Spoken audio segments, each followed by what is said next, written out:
The spate of police killings has once again thrown the spotlight on the high number of violent incidents in which members of the SAPS have been killed. Dr. Chris is an independent crime analyst who's conducted and tracked studies on the risk profile of SAPS members, circumstances of their killings on and off duty, and the motive of cop killers. We chat to him now from our Pretoria studios. Good afternoon, Chris. Thank you for your time on the SABC News Channel. Good afternoon, and good afternoon to the listeners. Chris, in many countries across the globe, the police will be considered a rather difficult target to attack for the purpose of stealing firearms, and the risks of such an attack would more than outweigh the benefits of acquiring a weapon in the first place. Why are South African police officers seen as such an easy target?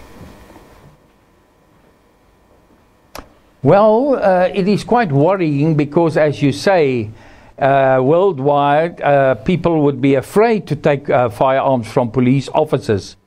One reason may be that, they feel or they know that maybe our police officers are not very well trained to read certain dangerous situations.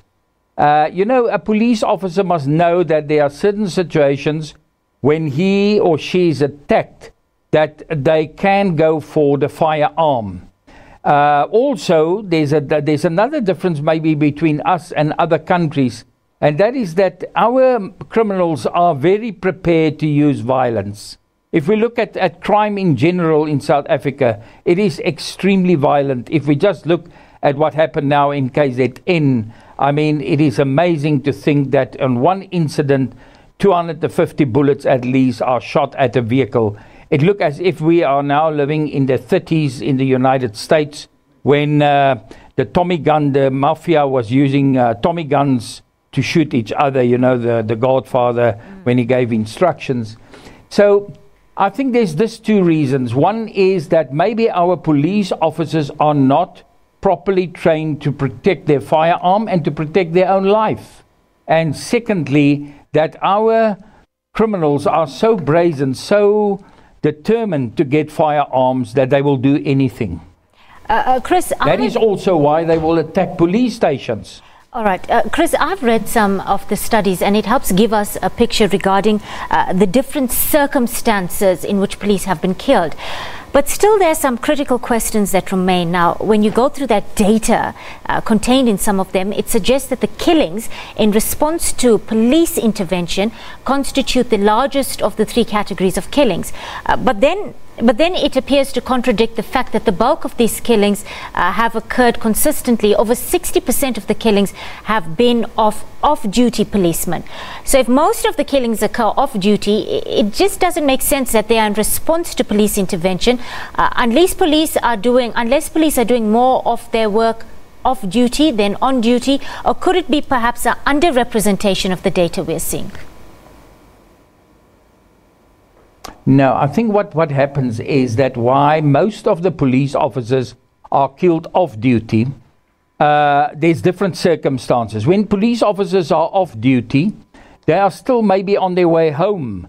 They may be, still traveling on their way home, and they may be targeted because the criminals want the firearms. That's one explanation. Another one is police officers are members of the public. We are all hijacked, we are all attacked in our houses, and the same can happen to police officers. Then also, police officers, especially when they are in uniform, have to put themselves on duty. Even if they are off duty, they have to put them on duty when they see a crime occurring. So they will then put themselves on duty, and in that shootout, they may also be killed. Chris, very quickly, we are running out of time. Now, I think those are the explanations. Yes. All right. But I must ask you this. Will simply threatening harsher sanctions against police murderers and encouraging police to use more force in their interaction with criminal suspects, is that likely to improve police officers' safety, or will it just lead to more police brutality because it will cause civilians to become more fearful and perhaps less cooperative with police? No, I really think that the only way that police can protect themselves, I think first there should be a consideration that police deaths, the state should pay some consideration on what they're going to do with people who kill police. I think there will have to be some re-look at our laws. Then secondly, I think police have to protect themselves. They have to be properly trained. And if they have to use force to protect themselves or members of the public, it should happen. You know, in the United States and in many countries, I have spoken to many people, they will tell you that if the criminal draw a firearm to shoot at the police before the police have his or hers firearm in the hand, that police officer must know he or she will either be seriously injured or be killed. Dr. Chris de Kock, our independent crime analyst, joining us from our Pretoria studios. Thank you so much for sharing your insights with us on the SABC News Desk. Time to take a short break. Peter and I will be back with more news after